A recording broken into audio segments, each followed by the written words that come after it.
Hey out there, and welcome to today's Search Engine Journal webinar. Hope you're having a great day, and we're thrilled to have you here with us. I am joined by AJ Rama of Alps.ai, and we're going to be talking about how you can create the perfect SEO brief that brings your teams together and really helps you beat your competition. Hopefully in your organization, you're not running SEO in silos apart from other functional teams. In today's remote world, you might be collaborating across time zones. Whatever your case is, a well thought out content brief can be the bridge between teams to help you optimize your content from the very beginning. It's all about alignment. And if we know anything about, at SEJ, it's about alignment. All right, so first, my name is Heather Campbell, and I'll be your moderator today. Next, use at hashtag SEJ webinars to share any cool tidbits from today's learning on social. But let's meet our guest. Jay, excited to have you here with us again. Can you tell us a little bit about you and Alps?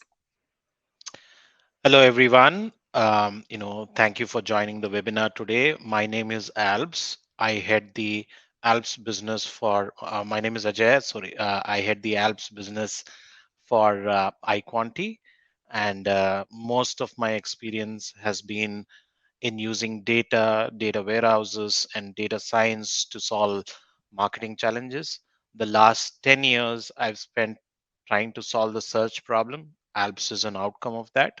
And today I'm excited to kind of talk about our learnings along this process on what makes great content and how to kind of really produce great content at scale that performs in search. So excited to talk to you guys today. Perfect. So, for everybody out there, if you experience any technical difficulties, please use the chat box to let us know. There are separate tabs for question and chat, so just take a second to get familiar with those up in the right of your screen. And we also do have closed captioning, it's the little CC. You can upvote questions. So, if you see something that you'd like to make sure that we ask, give it the little thumbs up, and we'll answer as many of them as we can at the end of the presentation. We'll also do our best to link to any resources or tools that are mentioned in the chat. But if we miss one, just ask when these resources will also be included in your recap email. And then after the webinar, we ask that you stick around for just a short survey that takes like less than 2 minutes or so. This information really helps us gauge what works and how we can make SEJ webinars more useful for you. And lastly, you will receive this full recording of today's SEJ webinar later today, so watch your inbox for that. Ajay, that's enough from me. It's all yours. I'll be back at the Q&A. Great. Again, welcome everyone. So let me quickly um, okay, how do I make this full screen? Oops, just give me a moment. Ajay, it is full screen on our side. I think that's just the view that you're seeing. Okay, got it. So, okay, no problem. Cool. Um, so quickly, I think, I introduced myself. So let me kind of quickly jump into the topic. So today, we look at how search plays an important role for different kinds of businesses, right? And then we'll talk about the three essential pillars of creating great content for search, right? And then we'll talk about um, the challenges in trying to create these pillars consistently especially when they're trying to scale content, right? And we'll talk about how content brief having a content brief solves that problem. We'll talk about the essentials of the brief, what goes into a great brief, and then we'll talk about how tools like Alps kind of use AI to automate that process and bring efficiencies in overall content creation process. What we will not focus on today is other important things like brand voice, tone, and things like that, which are again very important to create great content, but are not necessarily things that directly influence content's performance in search, right? So we'll kind of leave those aspects because it's a completely different subject, right? The moment we get into that. So with that, quickly search, has kind of almost become right and center of as an acquisition channel, right? Whether it's large enterprises or whether it's enterprise, companies that are just about to grow, right? Large enterprises have historically got a big share of their traffic, upwards of 60%. Coming from organic channels. Typically a lot of this is just branded traffic, but still, because of the authority that they have, they command a lot of non-branded traffic as well. And it's probably one of the biggest challenges for more channels for most of the large enterprises. The What has changed over the last couple of years is how small and growing companies have started perceiving SEO, right, as an important channel. Historically, right, VCs have looked at inbound channels, right, performance in inbound channels as a significant factor for growth than the outbound channels. Outbound channels are consistent but take time, and to get the kind of scale that you get in an inbound channel is difficult. um, but historically, within the inbound channels, a lot was invested in paid channels like search and social, etc. But last few years that has changed. A lot of VCs look at performance in organic as an indicator of maturity, right? Lead gen maturity for companies, and it's almost becoming important to even get funding these days, especially in the last quarter to 6 months, when things investments have dried up. This is an important factor on how companies are those companies that have managed to really do well in organic and content marketing are the ones that are growing rapidly and are kind of getting the investments that from various investors. So it's almost become an important growth factor, right? That's the kind of prominence SEO and content marketing have kind of taken. And the other aspect to kind of look at is search is a slightly different channel compared to other channels, right? It is search is a pull channel, right? Whereas social and others are push channels. In other words, in the other publishing channels like social, uh, you know virality and engagement become the main important factors. And as content starts becoming viral, these platforms basically put that content in front of people and people consume it, you know if the article kind of appeals to them. Whereas search is slightly different. Users are explicitly asking for expressing their needs, and content that is relevant only to those needs to be kind of published or put in front of them, and this presents a unique challenge. We'll talk about those things today, right? So the three main components of for any content to really perform well in search. The first is really understanding users needs, right? So, like I said, SEO is a pull channel. Users explicitly mention something in that search box, and if your content doesn't address those aspects, then it will never get in front of those users. We've seen time and again, a lot of our customers, right, really write great content, white papers, and kind of lot of unique content created addressing solutions to various problems, but those problems are not directly addressed. There's not enough research done on what kind of challenges are being kind of really asked on search. So a lot of this content, great content that's created, goes waste. It never gets in front of people, right? And the starting point, and there's kind of simple ways to really kind of understand users needs. Most tools kind of give the keywords is a starting point. We'll again look at it in more detail later in the presentation, but really using keywords to really understand user needs and address them in your content is the first important pillar. The second important pillar of great of content that performs in SEO is the quality of content. Again, there are different aspects to quality of content. The first one is around comprehensiveness, especially for queries that are broad queries, right? Queries that are short, broad in nature, whether they are informational or transactional. These are the queries that have the most search volume, most sought after, things like that. For broad queries where a clear intent is not there, search engines look for comprehensive content because users may be looking at different aspects around that topic. So content that's very comprehensive, that addresses different subtopics around the main topic, really kind of gets basically a lot of weight, right? That content diversity, right? Then the second thing that we've seen work well is the depth, right? Especially for specific queries, the how deep, how detailed are you going into kind of addressing a particular query, right? That kind of becomes a yardstick of how well a content performs. Then there are, again, uniqueness of content. Again, it's not like you all these have to come together, different pieces of content with but with, the kind of thing content that performs well, it has at least one of these things working for them, right? The third is the uniqueness of content.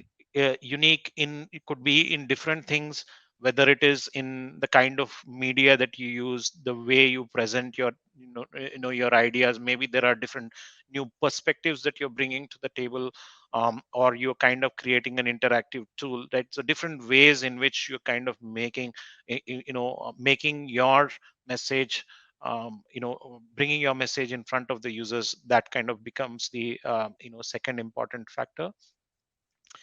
And the third one is really communicating to the search engines, right? This becomes again an important aspect. So it's not enough, unlike other channels where you just kind of rate great content. Here it's not enough if you kind of write great content and address users in needs. It's not enough. You have to explicitly communicate to search engines that this is what your content is talking about, right? Unfortunately, even though there's a lot, search engines have evolved a lot over the last few years, they still cannot kind of get the context like a human understands. Like for example, you can write something in a content, right? And humans, even if it's not, the challenge that you're trying to solve is not explicitly mentioned in the content, humans have the intelligence to connect the dots, whereas search engines cannot do that in today's time, right? You have to, certain things you'll have to kind of explicitly mention in a few ways so that those engines kind of understand and then are able to present your content in front of users, right? So a few things to kind of that you can use to address this is basically using, simple thing, right? Is optimizing, meta descriptions and meta elements, right? That's a simple way for search engines to know that this is what your content is about. Then there's structured data like schema, etc. Using those elements, using kind of internal links to kind of communicate that there's more around this topic on my website, right? Then using external links and things like that to communicate that there is there's different ways you can address, tell search engines that your content is comprehensive and in authoritative in a particular area. So we'll again kind of talk about more of this, but these are the three core pillars. Nothing new. All of you may be already doing this in your day to day, right? But what happens is basically, as you start scaling, right? When you start from 2 articles to 30 articles to 50 and 100, doing these three pillars consistently becomes a big challenge, and we've seen companies struggle to kind of stay on course, and somehow kind of things get derailed, right? They stop, the quality of content deteriorates over a period of time, right? So the challenges with scale are, as you start producing more content, a few things like the team size increases. Now you're using a lot more freelancers, or you have more people coming on board writing, right? Not all of them have the same kind of understanding about how things work in search. Not everyone kind of comes with the same background or expertise. Then a lot of times multiple teams are involved in writing content, right? So there's SMEs, there's marketing folks, there's basically writers, strategists involved in writing content, and different people have different perspectives, trying to kind of align on how they want to kind of, the message that different of these teams want to communicate becomes a challenge. Either it slows down the overall process, or it kind of becomes suboptimal.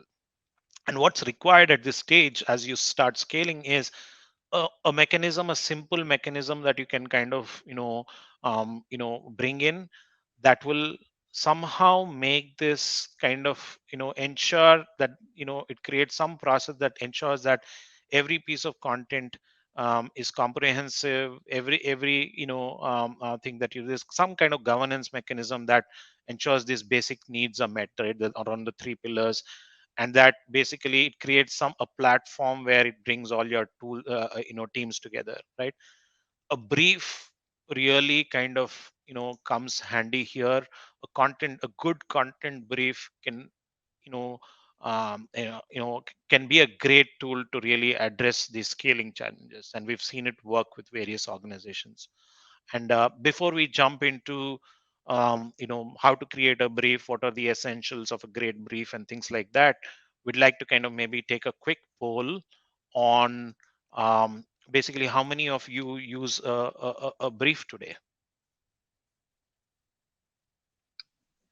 And so that should pop out for most viewers. If not, you can go to the polls tab and you can vote under there. They're starting to come through. Ajay, you can see results there too. So far, let's see, it's still calculating a couple of them. So far, it's kind of tied between, actually, it's split between like all four, with 30% saying they use it regularly and about 25% say they use it with a defined research process. I'm sorry, about 30% no defined research process and 25% defined research process. Great. That's great to hear.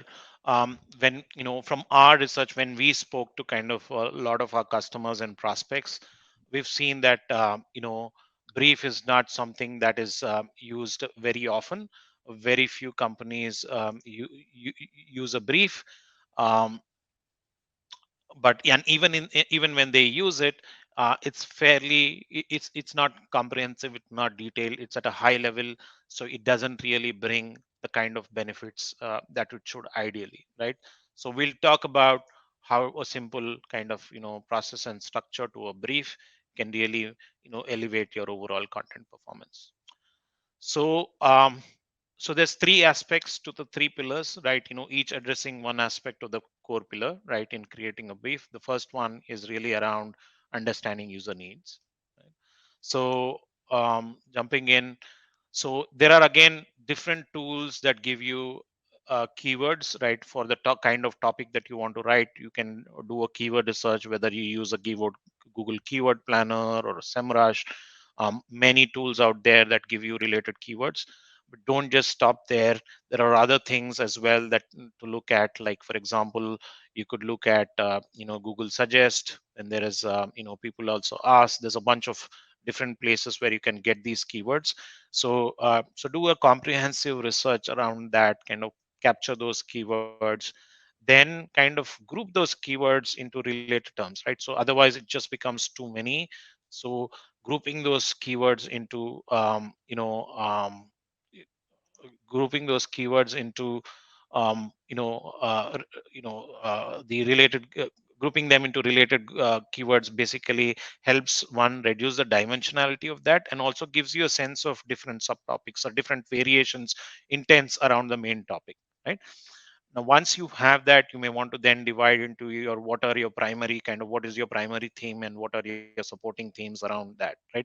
So let's take an example.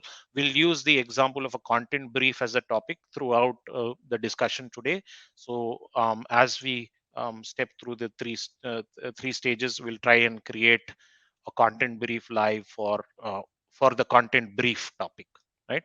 So we here's where we kind of doing, as you can see, we are using the content brief feature, right? As a main topic, as a main keyword to kind of find related keywords. This is search console. So you have the different variations there: SEO content brief, content brief template, AI content brief. So there are different intents around that. Then there's basically, here's some more from Google suggestions. Here's some from related searches. Again, there could be overlaps here, but that's fine, right? And here's some from people also ask. So at the end of this process, basically, eventually you will have a list like this. And this list you would have kind of divided into various groups. Here's a brief, here's an example, here's some a group around templates. Uh, and so you know pretty much which are those subgroups of sorts, right? A list kind of with different intents is what you have at the end of the stage. So that's the first step. Now you have a good understanding of what people are searching around your topic. Already starts giving you some ideas on how to address them, right? The next step is really now to kind of create quality content, right? And a great a comprehensive competitive research can really help you build quality content. Few things, few dimensions that you want to look at when you're doing this competitive research, right? So in the previous example, we had these different intents. So start with each one, right? So for example, the brief is one, right? We had example as another thing. There's template as another one. So you may want to take each one of that, put it in the search box. For each one of those queries, there's a set of results that you get. So you start looking at these things very closely. Again, this is not you. A lot of people may be already doing this, but those who don't do extensive research, this is the way to do it. So type that keyword, go through we'll look at some examples in a couple of minutes, but go through that list, look at all the things, right? Look at, for example, the different titles that are different, URLs and titles that are ranking for that particular keyword. That can give you a great sense of the kind of topics that are being written around that particular theme, right? So it'll give you ideas on how to kind of come up with your own variant. Then open up one of those articles, go into the details, look at all the different subsections they have covered, right? That'll give you a sense of, again, different subtopics they're covering, how the unique way that they are using it. Look at what they are using. Are they using kind of eventually any elements? Are they using videos, things like that? So going through that basically gives you a great sense of all the different titles, different kind of eventually subtopics that they're using. Then look at all the common phrases that they are using across different elements, right? So compile this list.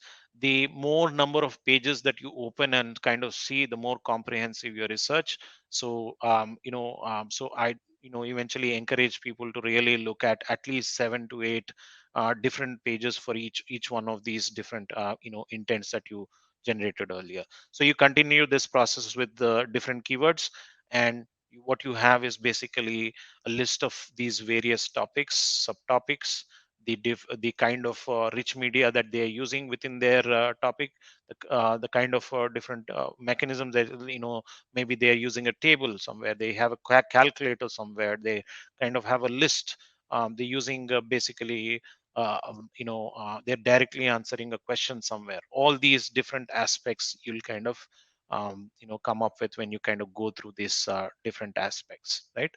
So compile this list, and kind of Creep will kind of show you an example of the output at the end of this process.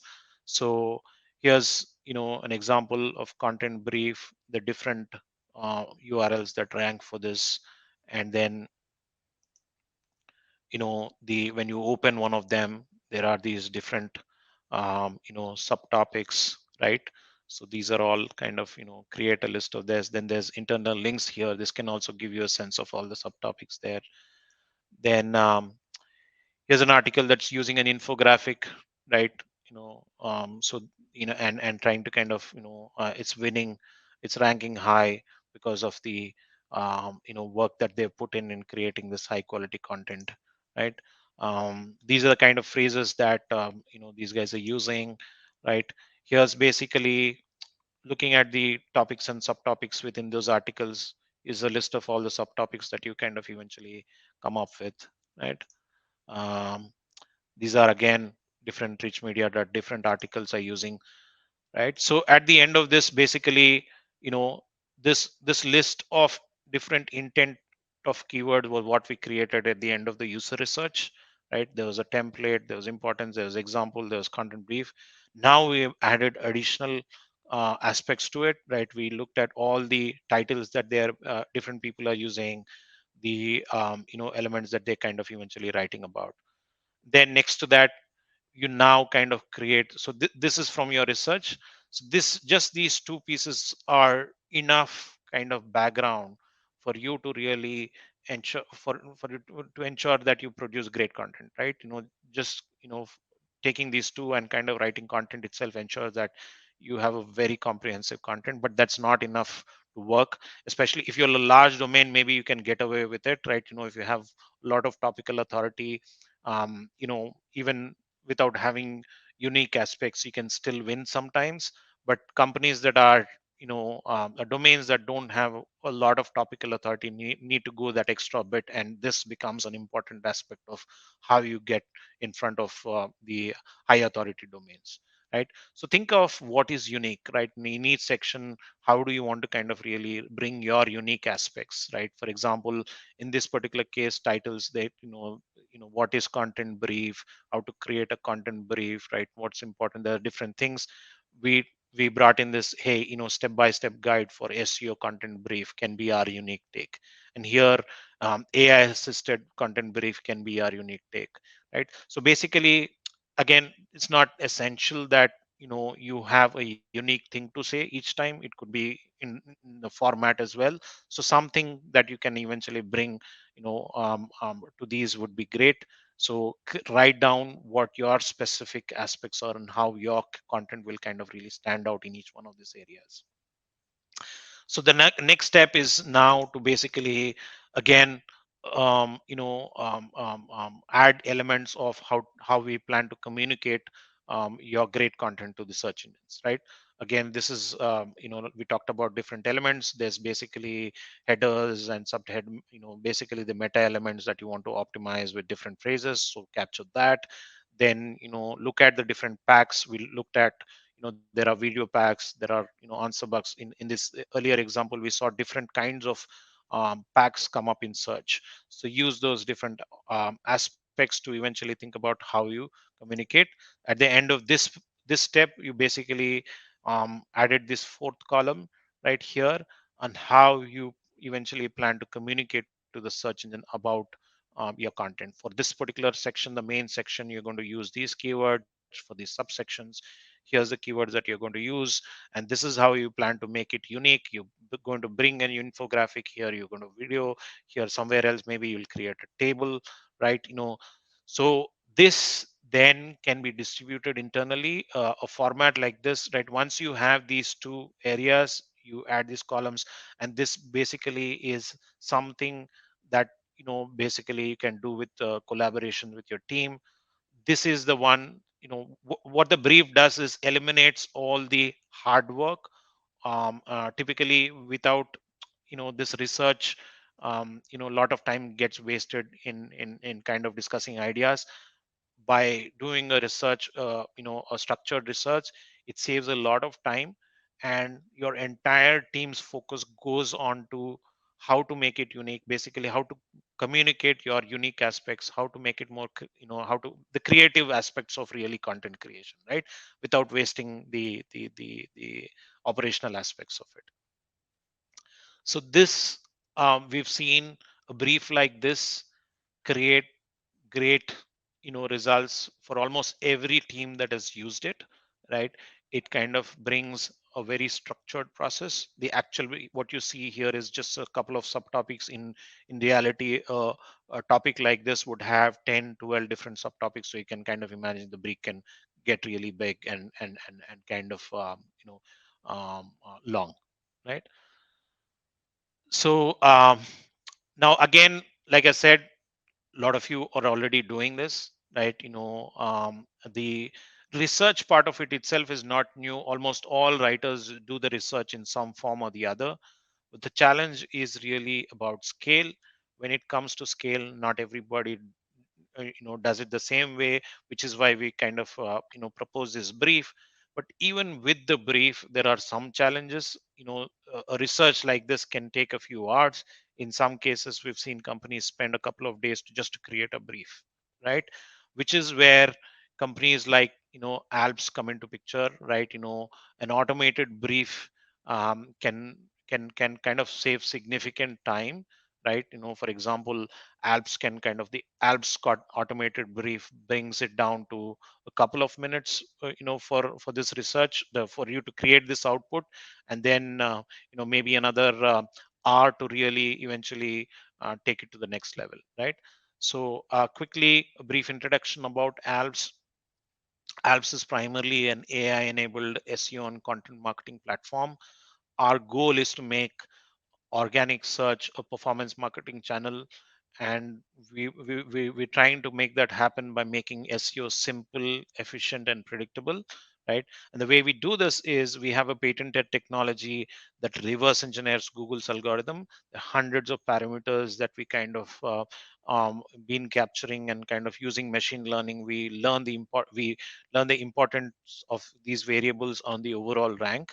Our algorithm is probably the best in the world, in terms of its accuracy so far, right? So we what we do is basically we score every of your page and every of your top ranking pages for every keyword, and score these pages. These scores are then used in different ways to really analyze gaps for your pages, your competitor pages, and then come up with recommendations.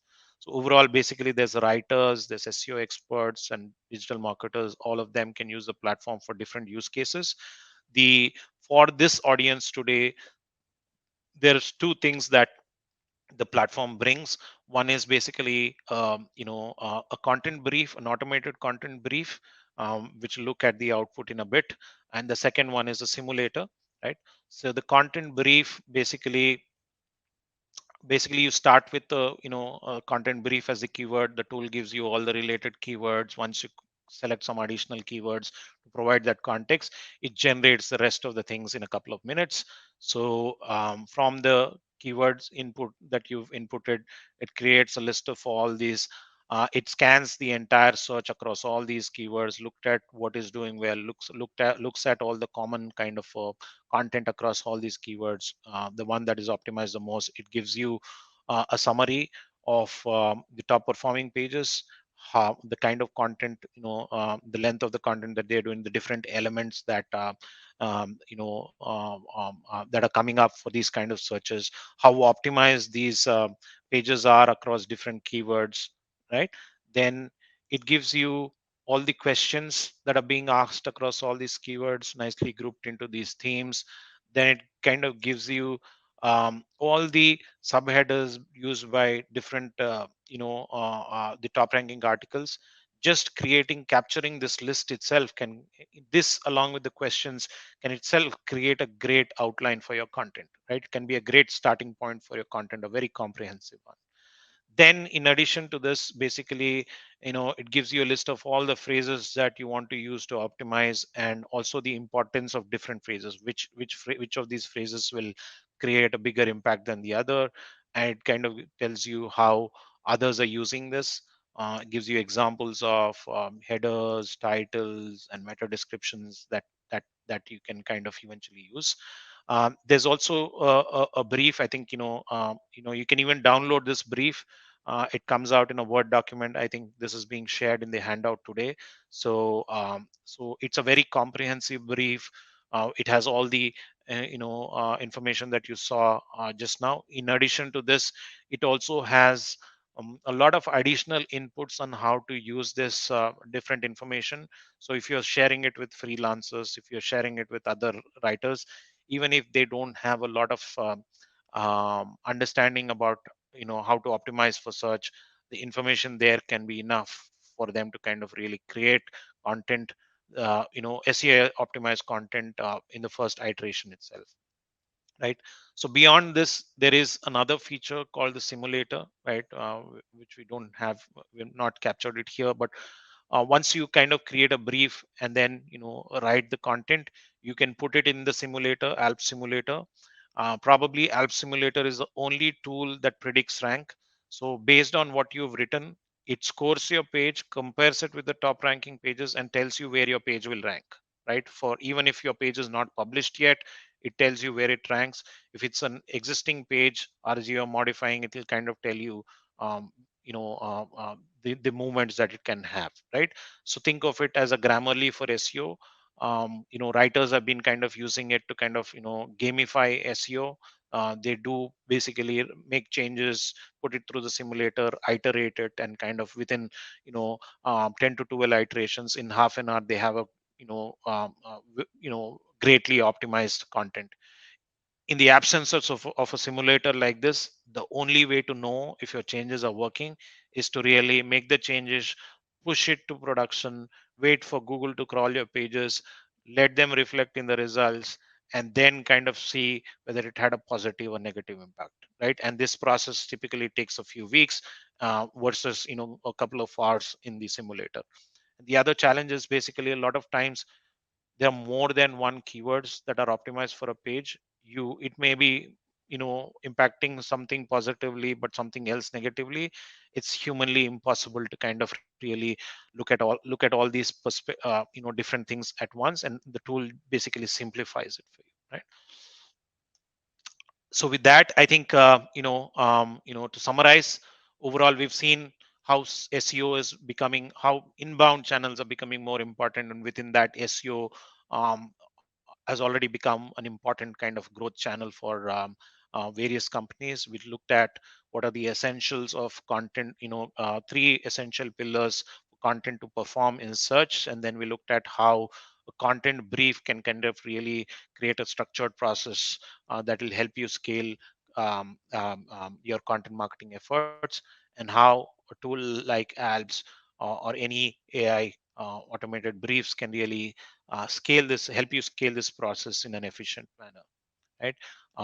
If you want to kind of know more about ALBS, please visit www.alps.ai. We'll be happy to kind of give you a demo and give you a trial of the product. With that, Heather, I open it up for questions. Jay, that was great information. And we had, I don't think you can see the chat, but there were definitely a few folks that were excited for the resources and the information that you're giving them. So thank you very much. So let's get started. Okay, so one of our first questions is, what is your opinion on AI generated content? Yeah, so there are a lot of, I think, a lot of AI content, has popped up in the last couple of years. A lot of people have started using it. It's mixed, I would say. There are certain cases in which AI content uh, works well, especially awareness type of content, which is common, where there are no kind of factual possibilities of factual errors. AI content works well. But again, with the recent change that has happened, the core update that has happened, um, um, our initial reading is that a lot of websites that were using AI generated content got affected this time. So again, I wouldn't comment on that in more detail at this time, but at least from the experiments that we have done, what we have seen is long form content, kind of AI generated content struggles with that. A short paragraph, it can easily create. Long form, again, you don't have control on what kind of messages you want to kind of communicate. What we've seen maybe, and the approach that we're taking, right? In fact, we're creating our own AI generated content feature, where we're mixing the brief with the we're using the brief to create a structured outline, and then using AI to kind of really fill in the gaps. We've seen that being efficient, again, that too even for limited type of contents, right? Like I said, uniqueness is really an essential pillar. Unless you address that, it's difficult to work in perform in search, especially if you're already not a great brand. Makes sense. Okay, so Mohammed asks, how do we decide on which content format type needs to be written or uploaded on a site by analyzing the SERPs? For example, there are various search results like articles, blogs, or service pages showing on a search query or keyword. So how do they decide which type of content format? Yeah, I think there is, it's not the format is not, I don't think there's one answer that any format can win, right? It's not like a formula that a particular type of format will win. It's really about, like I said, the comprehensiveness and the depth of content and the unique way you produce it. The comprehensiveness is really about different, how basically did you So if you think about, especially for a broad topic, right, if the topic is broad, or and where the intent is not clear, right, for a search engine it's really, a topic is, think of it as a knowledge graph. It is basically a set of different phrases all connected together. So the way to communicate to the search engine that your content really represents this graph is to represent those phrases within your thing, and the way to do that is really talk about those different subtopics in your article, right? The format is again your liking, use your creative things to kind of make it unique. So there's no prescription, I would say, at least from our perspective. Okay. So, is it important to have long form content only, or does short form content work just as well? So yeah, so again, it depends on the type of website you are, right? We've seen, again, long form content is not a mandatory thing, but there are a couple of things that search engines can get a sense of, that your page is comprehensive, right? For example, one is, of course, what all you write on that page, right? So the simplest way to do it is long form, right? Because then Google can long form and then connect it to your internal pages. So you capture a small aspect subtopic, and then you have another page that talks about that particular topic in great detail. Connect it from this particular page to that page. So you'll kind of, an internal link will kind of do that, and you're communicating to search engine that, hey, within your website you have all these different, you know more content around these different snippets that you captured on this topic. So that's one way to kind of communicate, but that's not the only way. The other way that search engines read you is through your links and anchor texts, right? So if you already have a great profile across different subsections, which what big domains have the advantage of, they have these links coming in from various places, and they would already covered these different subsections. In those cases, you see that big websites rank even with thin content, right? Because the links to the page address this comprehensiveness, right, that a long form content typically does.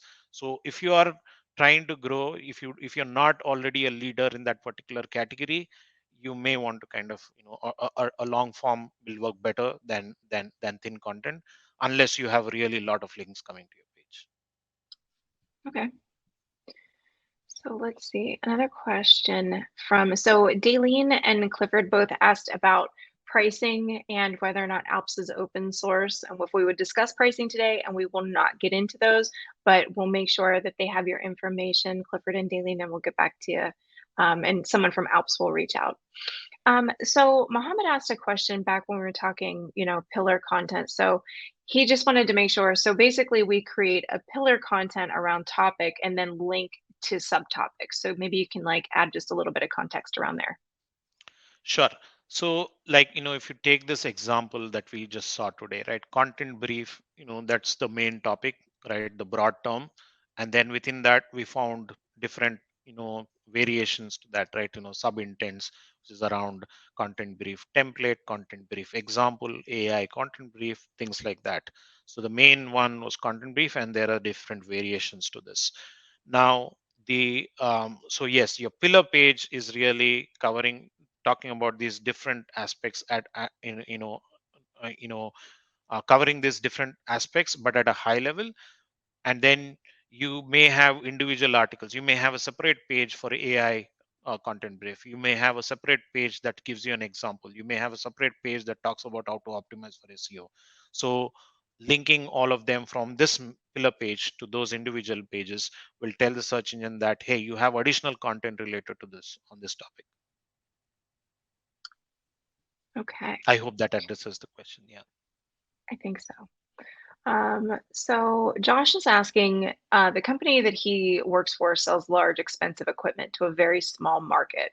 It's hard to gain traffic because the search volumes on the desired keywords are so low. So do you have any recommendations on how we deal with low search volume keywords?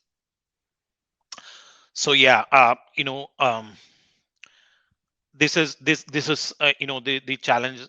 I've seen this challenge with a lot of B2B enterprises or even thought leadership content, right? When you're trying to write to a few executives, right? They're very, it's not like executives are searching every day, and if those are the decision makers, how do you communicate?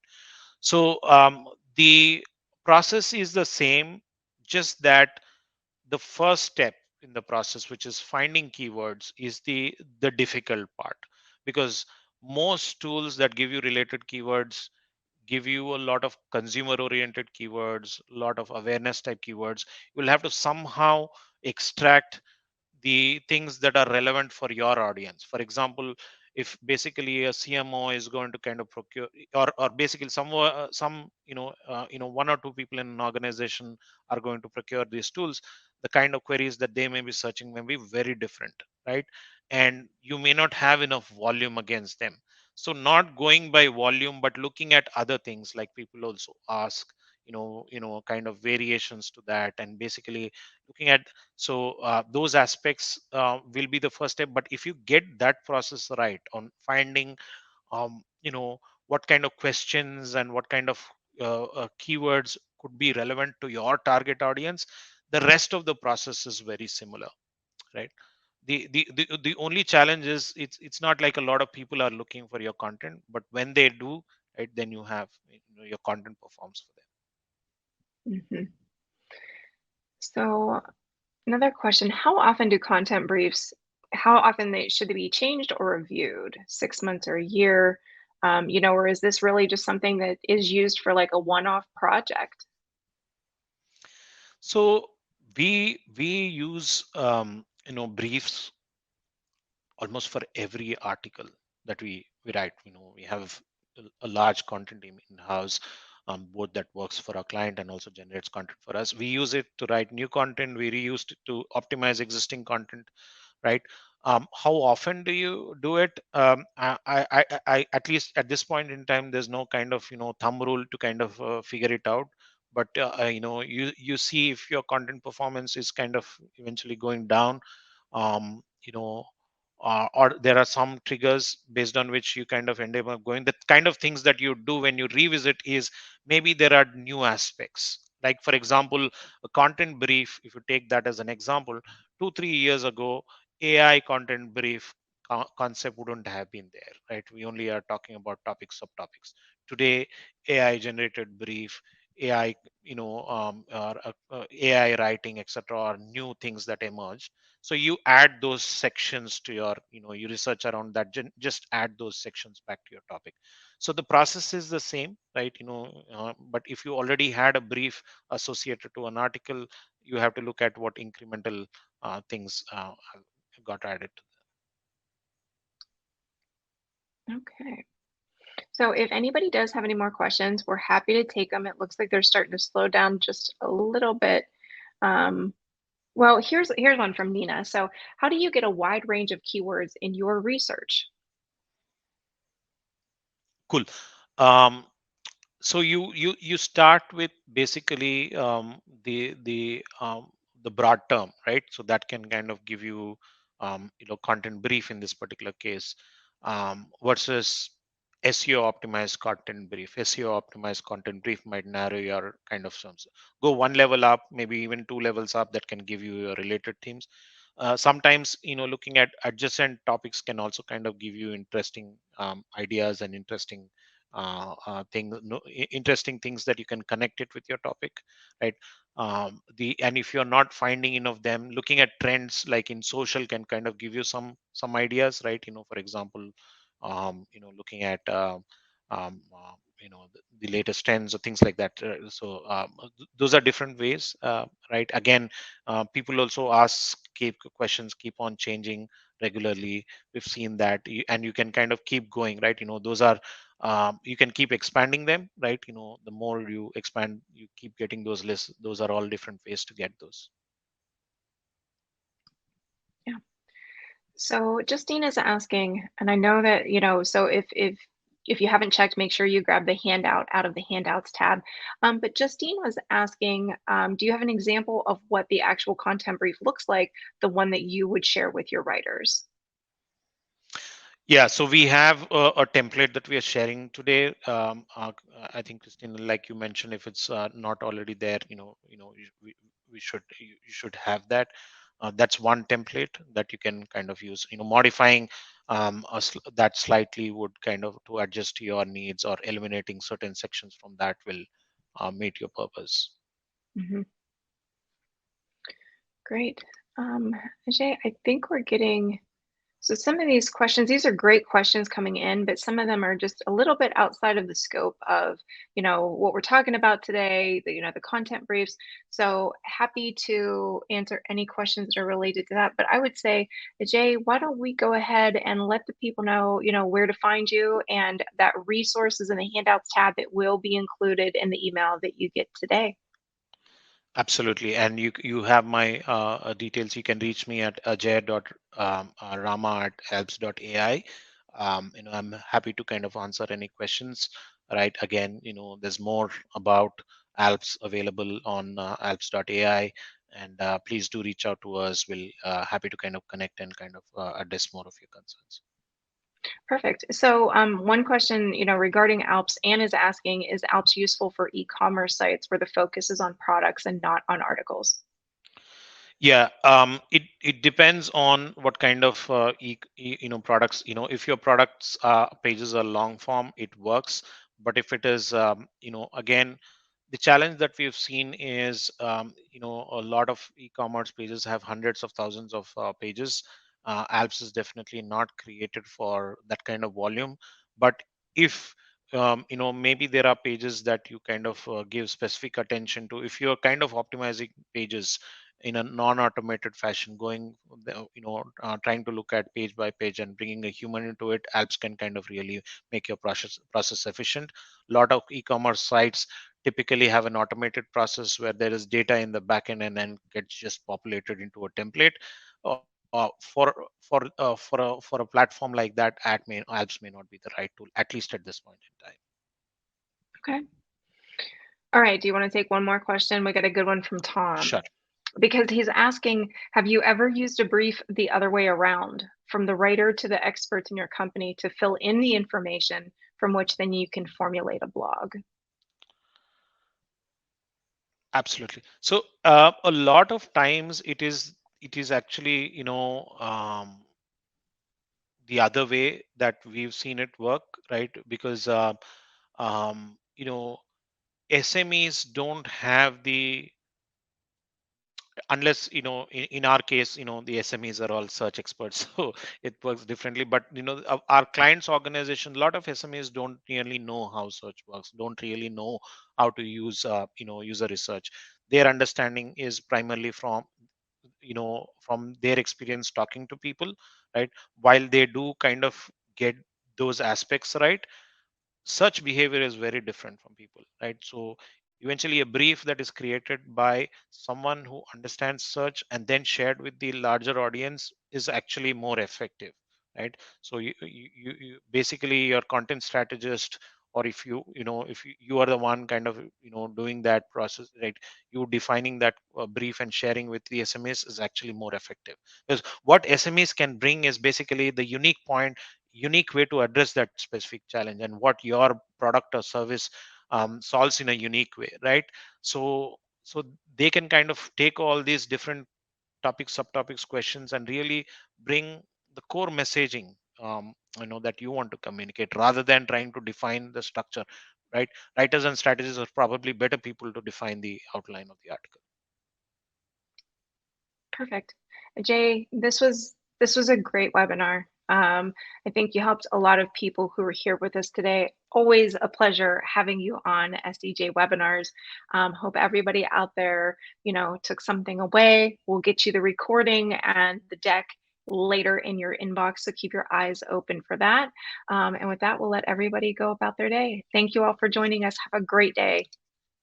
Bye Thank bye. you, everyone. Thank you for the time today. Thanks, Thanks, Heather. Ajay. Bye bye.